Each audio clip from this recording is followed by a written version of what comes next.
adalah pertumbuhan dan perkembangan anak yang tidak sama dengan anak seusianya. Menurut Anda, mengapa stunting berbahaya bagi masa depan bangsa Indonesia? Jawaban di sini, karena pertumbuhan kembang otak anak lambat mengalami gangguan mental dan disabilitas. Bisa diterima ya, Bapak Ibu ya.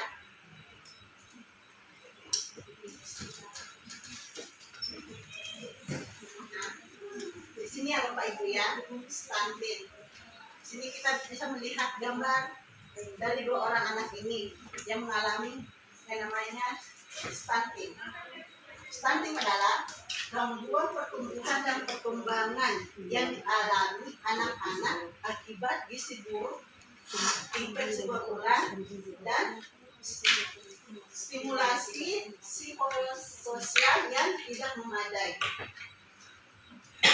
Anak didefinisikan sebagai stunted atau pendek jika tinggi badan mereka lebih rendah daripada anak seusianya.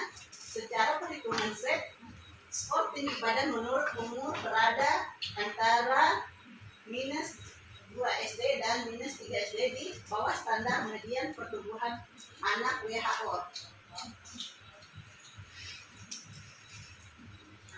Nah, ini kita lihat bisa kita lihat gambar dari dampak stunting sendiri itu ya, Bapak Ibu. Dampak stunting. Biasanya kalau yang anak-anak yang mengalami stunting itu, dia bisa mengalami obesitas, penyakit degeneratif, angka kesakitan yang tinggi, kesehatan yang terganggu, perlambatan pertumbuhannya yang tidak seimbang, pendek, dalam arti tidak semua ya anak-anak yang pendek itu termasuk stunting ya. Ya, maksudnya itu pendek di bawah standar usianya, pertumbuhan gigi yang terlambat, menstruasi yang terlambat ini dialami oleh anak perempuan, pertumbuhan gangguan motorik, kognitif perkembangannya yang tidak berjalan, produktivitasnya yang lebih rendah, dan angka absensinya yang tinggi. Ciri-ciri stunting. Nah, dari gambar anak-anak ini kita dapat melihat anak-anak yang mengalami stunting dan kita dapat menggunakannya. Ciri-ciri stunting. Ciri-ciri stunting itu tubuh anak yang pendek tidak sesuai dengan standar tinggi badan anak menurut usianya. Apabila tidak ditangani dengan tepat, risiko yang terjadi perlambatan pertumbuhan tulang dan giginya, keterlambatan perkembangan kognitif dan motorik, wajah tampak lebih muda dari usianya, keterlambatan pertumbuhan gigi, keterlambatan menstruasi pada anak perempuan, rentan mengalami penyakit obesitas. Jadi tidak semua anak-anak yang mengalami obesitas atau kegemukan yang di luar dari usianya itu kita bisa sebut dia anak yang sehat. Bisa saja dia mengalami stunting ya. Ciri-ciri stunting. Nah, biasanya anak-anak yang mengalami stunting itu mengalami keterlambatan pertumbuhan. Itu pertumbuhannya tidak sesuai dengan usianya. Pertumbuhan gigi yang melambat. Biasanya umurnya sekitar 1 tahun 2 tahun lah. Biasanya ada tumbuh gigi ya. Nah, anak itu baru itu bisa masuk dalam ciri-ciri stunting. Performa buruk pada tes perhatian dan memori belajar. Artinya di sini dia itu mengalah dalam keseharian itu dia anak itu terlihat selalu lesu, tidak bergairah dalam belajar, tidak bersemangat dalam bermain. Nah, yang selanjutnya tanda pubertas yang terlambat. Ini pada anak perempuan ini. Anak menjadi pendiam, sulit melakukan eye contact. Anak itu sering mengurung diri, jauh dari teman-temannya. Dia tidak ingin bergaul dengan teman-temannya. Biasanya anak-anak ini menjadi minder, merasa risih bergabung dengan teman-temannya Bapak Ibu, sehingga dia sulit melakukan kontak mata dengan temannya. Wajah tampak lebih mudah dari usianya,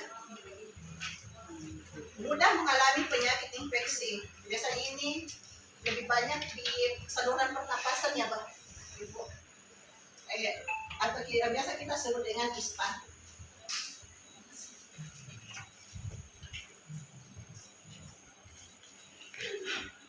Nah, stunting, faktor penyebabnya. Pada dasarnya, pasti semua Bapak Ibu sudah tahu apa itu penyebab dari faktor dari stunting itu tersendiri. Sini saya akan mencoba untuk mengulas sedikit ya. Faktor penyebab stunting itu penyakit infeksi atau HIV/AIDS. Penyakit infeksi ini apabila orang tuanya tertular, anak itu pun tertular, maka otomatis anak itu akan mengalami pertumbuhan, perlambatan pertumbuhan. Sanitasi lingkungan yang buruk, yang tidak bersih, itu bisa mengakibatkan anak-anak kita mengalami stunting. Air yang tidak bersih, MCK yang kotor, lingkungan yang selalu tidak dibersihkan, itu bisa memicu faktor dari stunting anak kita sendiri.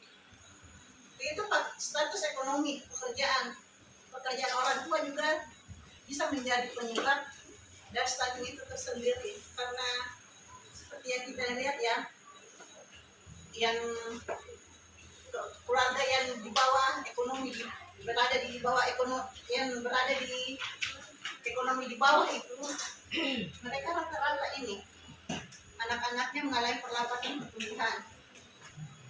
Pendidikan, khususnya di sini pendidikan dari seorang ibu,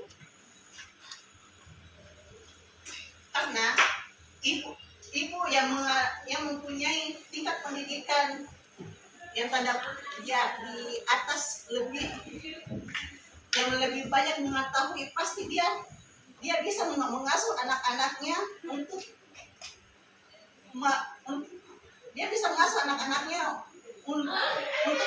mendidik mereka bagaimana cara hidup sehat dan bersih ya. Jadi ibu di sini sangat berperan penting. Genetik keturunan, tapi tidak semua ya, tidak semua yang keturunannya stunting pasti anak-anaknya juga stunting. Ini sudah hanya salah satunya faktor saja. Asupan makanan ya, gizi seimbang. Rata-rata anak-anak yang mengalami stunting itu karena mereka kurang mendapatkan asupan makanan yang sehat ya Bapak Ibu. Iya. Yang tadinya mereka seharusnya makan lauk, ikan, tapi karena faktor ekonomi kah atau karena pekerjaan orang tua, mereka hanya makan mie. Nah, itu bisa menyebabkan anaknya untuk tumbuh sebagai anak yang stunting. Dan selanjutnya ada kelainan bayi. Next. Nah, bagaimana cara kita untuk mencegah dan menangani kasus stunting ini? Kita bisa melakukan beberapa cara ya Bapak Ibu. Yang pertama itu pemenuhan kebutuhan esensial, monitoring pertumbuhan, pencegahan dan penanganan stunting, rujuk ke fasilitas kesehatan bila menemukan kasus atau kemungkinan kasus stunting, paling tidak ke puskesmas atau posyandu, dan melakukan monitoring perkembangan. Next.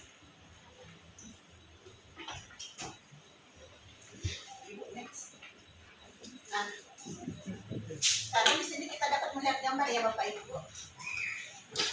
Kita lihat gambar anak-anak ini yang mengalami kasus gizi buruk. Yang pertama kita lihat gambar yang pertama. Anak ini badannya kurus. Ini sudah jelas ya anak-anak mereka mengalami kasus gizi buruk. Ada yang badannya sesuai dengan usianya tapi perutnya buncit, ada yang kayak seperti balita yang lumpuh layu. Next. Nah, contoh yang berikutnya itu anak yang obesitas. Jadi tidak semua anak yang obesitas itu kita bisa anggap anak yang sehat ya Bapak Ibu. Selama ini kita lihat kalau ada anak-anak yang itu anak itu sehat, anak itu luar biasa gizinya. Kalau tidak selamanya ya, bisa saja dia mengalami yang namanya stunting. Nah, bisa kita lihat di lingkungan sekitar kita, anak-anak di sekitar kita, bagaimana dia termasuk anak yang sehat, tidak mengalami kasus stunting, wajahnya selalu ceria, pandai bergaul dengan teman-temannya. Nah, serupa tapi tak sama antara stunting dan gizi buruk. Stunting dan gizi buruk ini mengalami perbedaan yang sangat tipis. Mereka dibilang serupa tapi tak sama, hampir sama ya. Stunting dan gizi buruk. Biasanya kalau kita lihat anak-anak yang mengalami gizi buruk, kita tidak tahu bahwa itu dia stunting. Nah, kita bisa melihat perbedaannya dari kalau stunting, gabungannya sangat pendek dan pendek. Sedangkan gizi buruk, gabungan gizi buruk dan gizi kurang. Dia mengalami gizi yang buruk dan gizinya pun kurang. Nah, stunting, pertumbuhannya melambat. Sedangkan anak yang gizi buruk, biasanya itu kulitnya yang kering, lemak di bawah kulit berkurang, dan otot mengecil. Ini beda-beda tipis ini. Nah, anak yang stunting, tubuh lebih pendek dan tampak lebih muda dibanding teman seusianya. Nah, sedangkan anak yang gizi buruk, ada kemungkinan perutnya menjadi buncit. Nah, perbedaan yang berikutnya diukur dari perbandingan tinggi badan dengan usia. Kalau anak yang stunting, anak yang stunting itu biasanya tinggi badannya tidak sesuai dengan usianya ya. Sedangkan anak yang mengalami gizi buruk itu hanya diukur dari berat badannya saja. Nah, anak yang stunting dia biasanya berdampak pada gangguan metabolisme tubuhnya. Jadi sini kesehatannya ya. Sedangkan anak yang gizi buruk mudah mengalami infeksi karena kekebalan tubuhnya yang rendah. Artinya dia mudah sakit-sakitan. Ya. Nah, perbedaan berikutnya, anak yang stunting mengakibatkan ukuran fisik tubuh yang tidak optimal. Ini mau sama dengan ciri-cirinya yang ketiga ini. Usianya tidak sesuai dengan pertumbuhannya. Nah, sedangkan anak yang gizi buruk mengakibatkan pertumbuhan anak berhenti sebelum waktunya. Ya, dalam arti dia tidak bisa tumbuh lagi sebelum waktu pertumbuhannya, usianya. Stunting, kekurangan gizi dalam jangka panjang, terutama di masa 1000 hari pertama kehidupan anak sebelum anak berusia mulai dari 3 tahunnya. 1000 hari pertama kehidupannya di saat dia lahir ke dunia. Sedangkan anak yang gizi buruk disebabkan oleh kekurangan asupan gizi dalam waktu yang relatif singkat.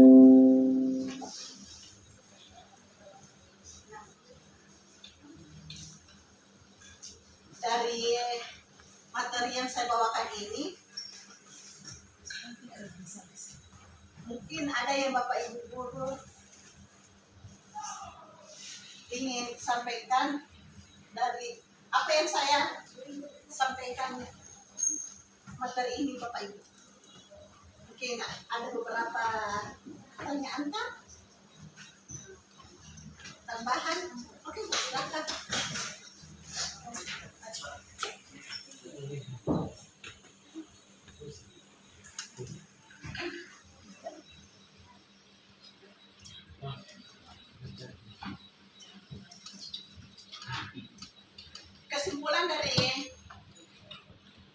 Kesimpulan dari materi ini stunting adalah masalah kesehatan masyarakat yang serius, terutama di negara-negara berkembang seperti kita, negara Indonesia, dan tingkat kemiskinan yang tinggi dan akses terbatas terhadap makanan bergizi yang dapat mempengaruhi tumbuh kembang anak kita.